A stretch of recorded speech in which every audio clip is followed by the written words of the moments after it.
नमस्कार सांगमाने मो चैनल को कुछ सरिता को अनेक अनेक स्वागत। आज मु आपण मानक पई आनिके आसीची एक टेस्टी और चटपटा संध्या स्नैक्स बिरी बरा चप चाहा सहित खाइबा को खूब मजा लगे। चलंतु आज रेसिपी आरंभ करिबा। ए रेसिपी करिया पई एठी मु गोटे बड़ कप बिरी नेइथिली जहा मापरे 250 ग्राम रो बिरी ताकू 4-5 घंटा पई भिजे नेइथिली। एबे ताकू धोईकी नहीं आसी गोटे ग्राइंडर जार नहीं ग्राइंडर जार देकी से बिरी को ग्राइंडिंग करी नेबे। देखो ये गोटे जाली चटू नहीं जाली चटू रे बिरी की किछि समय होल्ड करके रखुची जहाँ एक्स्ट्रा पानी अच्छी से चटू रे तलक रही जाउची तापरे ग्राइंडर जार रे से बिरी को देई नउची। एथिरे जमा पानी बेसी देबेनी पानी देले आनटा कोन हेबा ना बहुत पतला हे जिवो सेटा चॉप हे पारिबनी से पानी जमा भी देबेनी। देखंतु एमती पूरा फाइन करके ताकू ग्राइंडिंग करने खदड़ा जमा भी करेनि पूरा पालिश करके ग्राइंडिंग करेंगे। एबे इटा ग्राइंडिंग हो जाइए आगु गोटे जगह को काढ़ी नेबी। आगु काढ़िला परे आउ जहाँ बिरी अच्छी ताकू सेम प्रोसीजर रे ताकू भी ग्राइंडिंग करनेबी। देखंतु ए सब को ग्राइंडिंग करी सारी चेबे ताकू गोटे जगह को ही काढ़ी नेबी। काढ़िला परे ताकू 4 रु 5 मिनिट भल भाबरे फेणी नेबी। देखन प्रथमे काढ़ी सारला परे ही फेणीबी। एबे ताकू फेणी नेबी। एठी मु चामच रे फेणुची आपण चाहिले हाथ रु भी फेणी पारिबे। हम पूरा भल भाबरे फेणी नेबी पूरा फ्लफी हेबा पर्यंत देख पाते केते बढ़िया भाबरे फेणी हे गलानी। एबे ता देहरे गोटे गिना सुजी दउची एडा ग्राम रे 100 ग्राम रो सुजी देइची आ पूरा पतला दाना रो सुजी देबे। देखंतु सुजी देला परे भल भाबरे फेणी नेबे। एबे परिमाण मुताबिक सेतरे लूण देइ नउची लूण देकी ताको भल कि मिसै नेइची गोटे गिना रे अल्प पानी नेइची से बिरी रु किछि पकेकी ता देहरे चेक करनउची देख पाते बिरीटा केते बढ़िया भासी उठुची। एतिकी ही फेणीबे।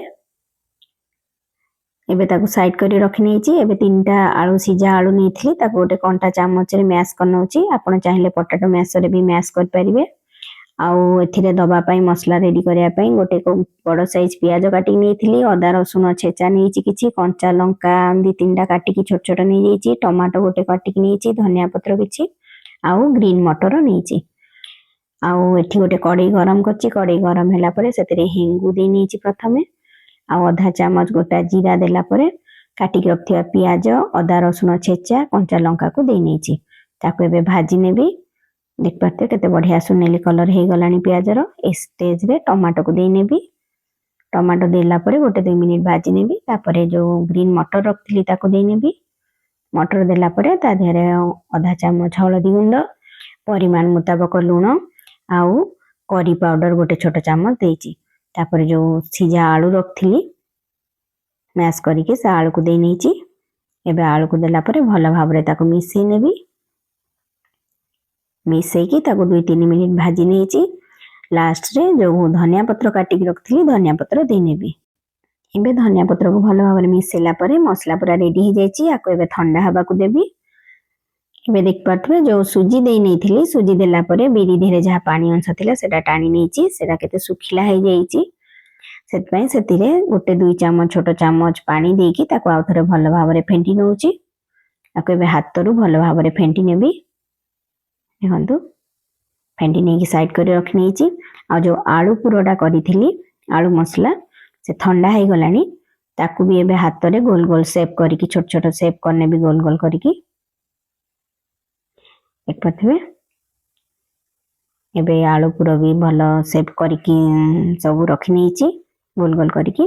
एबे गोटे कढ़ाई गरम करूची कढ़ाई गरम हैला परे सेथिरे रिफाइन ऑयल दे नेइची चॉप छानिया पई। एबे तेल को गरम हेबा को देबी। एबे गोटे जगह रे अल्प पानी नेइची आ गोटे कदली पत्र नेइची कदली पत्र ऊपर चॉप करिवि आपण चाहिले कदली पत्र जगह रे पॉलिथिन ने भी कर परिबे। एबे सेई पत्र रे किछि रिफाइन ऑयल लगे नउची एबे तेलटा लगे की सब आडे स्प्रेड कर नेइची तापरे से जो चामच रे बिरी रु अल्प दे नेबी से पत्र ऊपर आउ हाथ रो पानी टिके लगे की से बिरीटा को पत्र ऊपर पूरा फ्लैट कर नेबी। तार मझी जगह रे से आलू मसला रु गोटे रखी नेइची जो गोल गोल करी आलू मसला रखची ताको केमती सेप दउची देख पाथिबे हातरू। एबे कड़ाई रे तेल गरम हो जाइए से तेल रे ये चॉप को दे नेबी। सेम प्रोसीजर रे सब चॉप कर नेबी।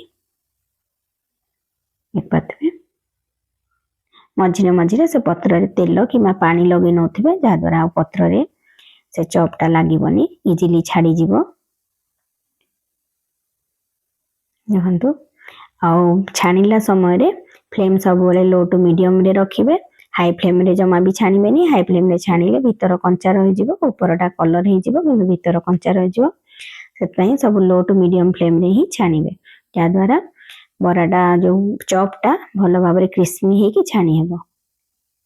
देखंतु एबे जेते चॉप ता देहरे जागा हेबो कड़ाई रे सब देई नेबी। गोटे साइड भलो भाबरे हेला परे तार आरो साइड उल्टे नेबी।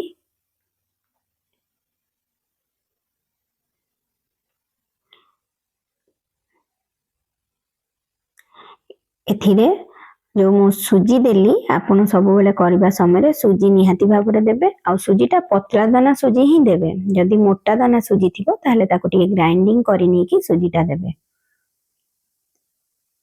देखंतु केते सुंदर गोल्डन ब्राउन कलर हे गलानी। तार आरो साइड सब उल्टे नउची।